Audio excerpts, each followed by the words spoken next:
Subscribe کریں سید احسناز channel کو اور اس بیل آئیکن کو دبائیے ہماری لیٹسٹ ویڈیو سب سے پہلے دیکھنے کے لیے۔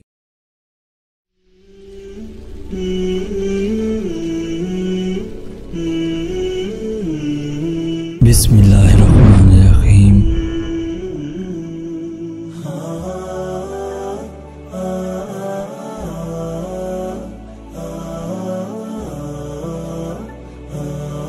وہ عورت روز اس نوجوان کو دیکھتی،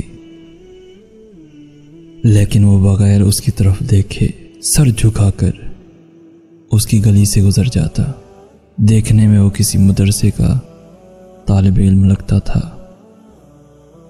لیکن اتنا خوبصورت تھا کہ وہ دیکھتے ہی اسے اپنا دل دے بیٹھی، اور اب چاہتی تھی کہ وہ کسی طرح اس پر نظر ڈالے، لیکن وہ اپنی مستی میں مگن سر جھکائے زیر لب کچھ پڑھتا ہوا روزانہ ایک مخصوص وقت پر وہاں سے گزرتا، اور کبھی آنکھ اٹھا کر بھی نہ دیکھتا۔ اس عورت کو اب ضد سی ہو گئی تھی۔ وہ حیران تھی کہ کوئی ایسا نوجوان بھی ہو سکتا ہے جو اس کی طرف نہ دیکھے، اور اسے ایسا سوچنے کا حق بھی تھا۔ وہ اپنے علاقے کی سب سے امیر اور خوبصورت عورت تھی، خوبصورت اتنی کہ جب وہ باہر نکلتی تو لوگ اسے بے اختیار دیکھنے پر مجبور ہو جاتے۔ اسے حیرت تھی کہ جس کی خوبصورتی کو دیکھنے کے لیے لوگ ترستے ہیں، وہ خود کسی کو پسند کرے اور وہ مائل نہ ہو، اس کی طرف دیکھنا گوارا نہ کرے۔ اپنی انا کی شکست اور خوبصورتی کی توہین پر وہ پاگل ہو گئی، اور کوئی ایسا منصوبہ سوچنے لگی جس سے وہ اس نوجوان کو حاصل کر سکے اور اس کا غرور توڑ سکے۔ آخر کار شیطان نے اسے ایک ایسا طریقہ سمجھا دیا جس میں پھنس کر وہ نوجوان اس کی بات مانے بنا رہ ہی نہیں سکتا تھا۔ اگلے دن جب وہ نوجوان اس گلی سے گزر رہا تھا تو ایک عورت اس کے قریب آئی اور کہنے لگی، بیٹا میری مالکن تمہیں بلا رہی ہے۔ نوجوان نے کہا، اماں جی آپ کی مالکن کو مجھ سے کیا کام ہے؟ اس عورت نے کہا، بیٹا اس نے تم سے کوئی مسئلہ پوچھنا ہے، وہ مجبور ہے، خود باہر نہیں آ سکتی۔ نوجوان اس عورت کے ساتھ چلا گیا۔ اس کے وہم و گمان میں بھی نہیں تھا کہ جو عورت اسے بلا رہی ہے اس کا منصوبہ کیا ہے، وہ کیا چاہتی ہے۔ وہ تو اپنی فطرتی سادہ دلی کی وجہ سے اس کی مدد کرنے کے لیے اس کے گھر آ گیا۔ اس کے ذہن میں تھا کہ شاید کوئی بوڑھی عورت ہے جو اپنی کسی معذوری کی وجہ سے باہر آنے سے قاصر ہے۔ نوکرانی نے اسے ایک کمرے میں بٹھایا اور انتظار کرنے کا کہہ کر چلی گئی۔ تھوڑی دیر بعد کمرے میں وہی عورت داخل ہوئی۔ نوجوان نے بے اختیار اپنی نظریں جھکا لیں کیونکہ اندر آنے والی عورت بہت خوبصورت تھی۔ نوجوان نے پوچھا، جی بی بی آپ نے کون سا مسئلہ پوچھنا ہے؟ عورت کے چہرے پر ایک شیطانی مسکراہٹ آ گئی۔ اس نے اپنے دل کا حال کھول کر رکھ دیا اور کہا کہ میری سب سے بڑی خواہش ہے کہ میں ایک دفعہ تمہیں حاصل کر لوں۔ نوجوان یہ بات سن کر کانپ گیا اور کہنے لگا، اللہ کی بندی اللہ سے ڈرو، کیوں گناہ کی طرف مائل ہو رہی ہو؟ اس نے عورت کو بہت سمجھایا، لیکن عورت پر تو شیطان سوار تھا۔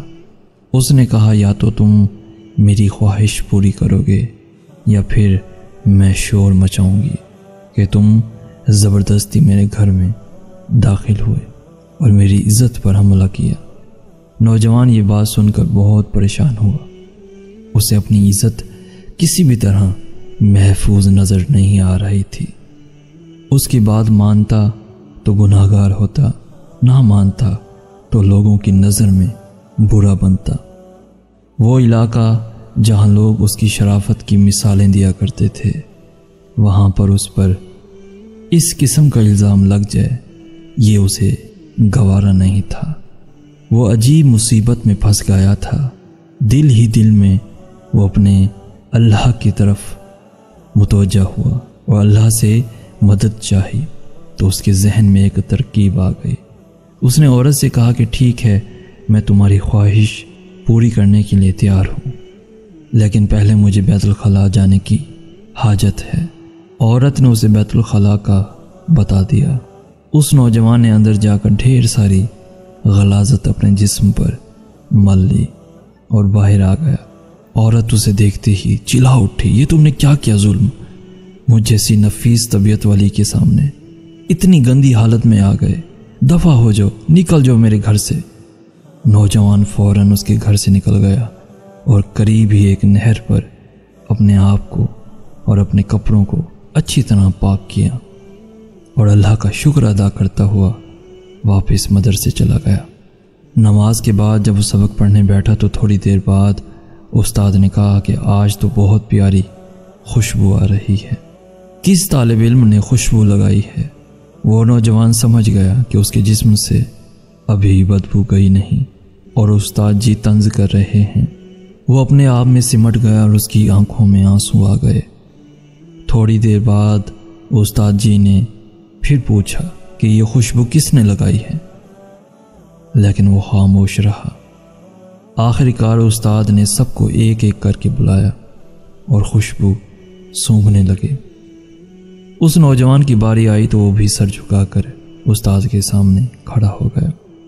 استاد نے اس کے کپڑوں کو سونگھا تو وہ خوشبو اس کے کپڑوں سے آ رہی تھی۔ استاد نے کہا کہ تم بتا کیوں نہیں رہے تھے کہ یہ خوشبو تم نے لگائی ہے؟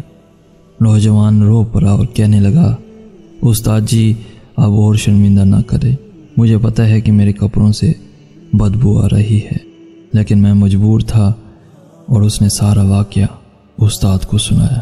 استاد نے کہا کہ میں تمہارا مذاق نہیں اڑا رہا، خدا کی قسم تمہارے کپڑوں سے واقعی ایسی خوشبو آ رہی ہے جو میں نے آج سے پہلے کبھی نہیں سونگھی، اور یقیناً یہ اللہ کی طرف سے ہے کہ تم نے اپنے آپ کو گناہ سے بچانے کے لیے اپنے آپ کو گندگی لگانا پسند کر لیا، لیکن اللہ نے اسی گندگی کو ایک ایسی خوشبو میں بدل دیا جو کہ اس دنیا کی نہیں لگتی۔ کہتے ہیں کہ اس نوجوان کے ان کپڑوں سے ہمیشہ ہی وہ خوشبو آتی رہی۔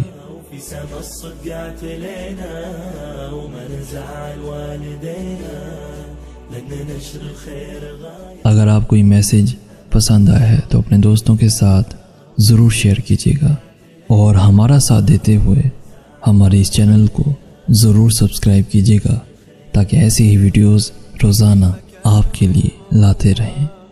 جزاک اللہ خیر۔ ديننا ونهج النبوة قال نشر الخير غاية، بالعمل والجد نكدح وبكل كلمة حق نصدح، خلي من يهجو ويمدح دام نشر الخير غاية.